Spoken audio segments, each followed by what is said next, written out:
A bright and cheerful hello on a foggy, cold morning from Delhi NCR. Yes, I'm back in Delhi, but my mind is very clear, and so is the topic for today's Ed Talks.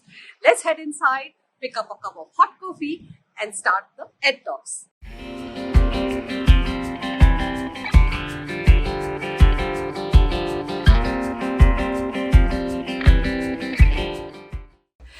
Oh, it's so good to be indoors, isn't it? Well, I hope you picked up your cuppa. Many of you are applying for visas these days, and we're getting a lot of questions on our website about the Canadian Postgraduate Work Permit, popularly called the PGWP, and also what mistakes to avoid while on the study permit.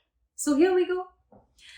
Now, international students who've completed a qualifying program of study at a designated learning institution called the DLI in Canada qualify for a postgraduate work permit to work in Canada for a specified period after completing their program.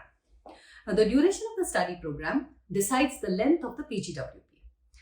In the near future, the PGWP will undergo reforms that align the program more effectively with the Canadian labour market's demands and the country's regional and francophone immigration objectives. Now, this could mean that as a student, maybe you should explore beyond popular cities or towns for a lot of better opportunities. Remember, there is no guaranteed PR for international students. You just need to plan right. Now, why is PGWP a very important step in your career plan?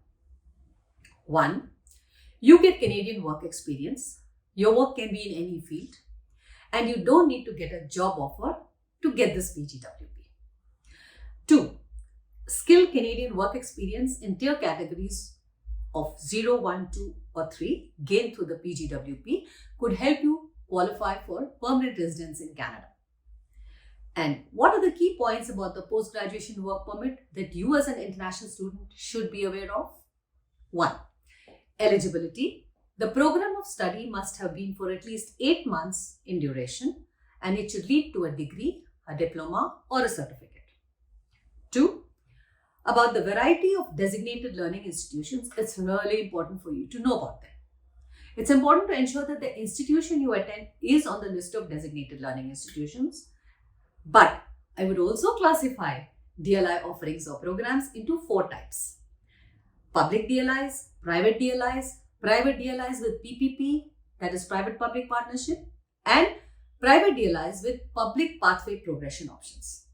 Now, most important for you to note that not every DLI program is eligible for a PGWP. Now, let's see which programs make you eligible for a PGWP. At public-funded DLIs, all programs are PGWP eligible.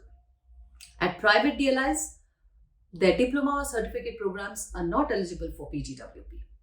Only some degree and associate degree programs may be PGWP eligible. But you need to check on the cic.gc.ca website if the program you're applying for is eligible.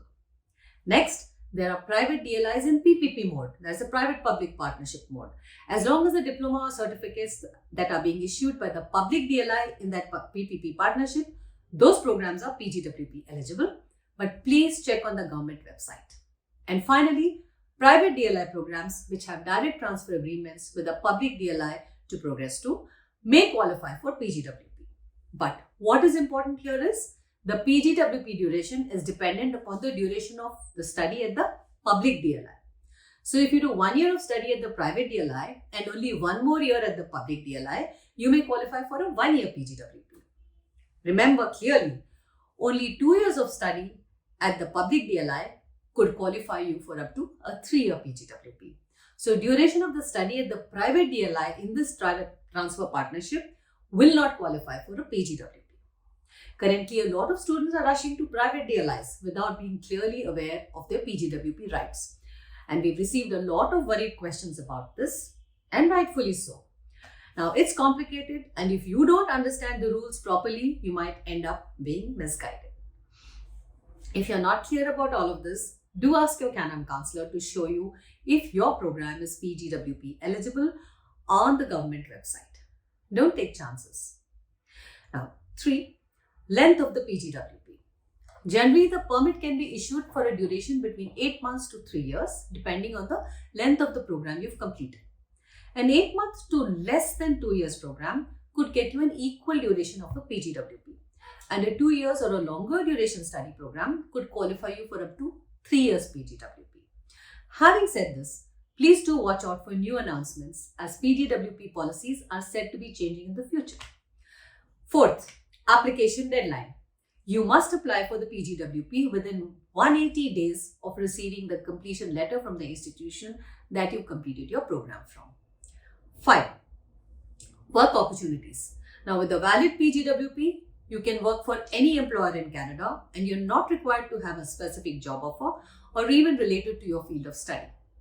Please note, no job offer or LMIA is required to apply for a PGWP.